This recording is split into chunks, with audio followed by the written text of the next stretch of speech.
حضرت موسیٰ ایک لمبے سفر پر جا رہے تھے۔ اچانک راستے میں بادل چھا گئے اور زوردار بارش شروع ہو گئی۔ وہ ایک درخت کے نیچے کھڑے ہو گئے۔ تبھی اللہ تعالیٰ نے آواز دی، اے موسیٰ، سامنے جو جھونپڑی ہے اس کا دروازہ بند کر دو۔ وہ فوراً جھونپڑی کی طرف بڑھے۔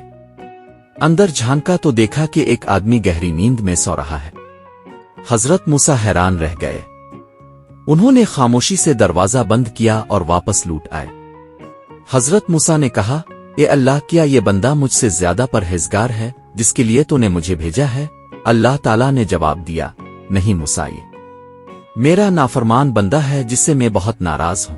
حضرت موسیٰ نے حیرانی سے پوچھا، پھر اپنے مجھے کیوں بھیجا؟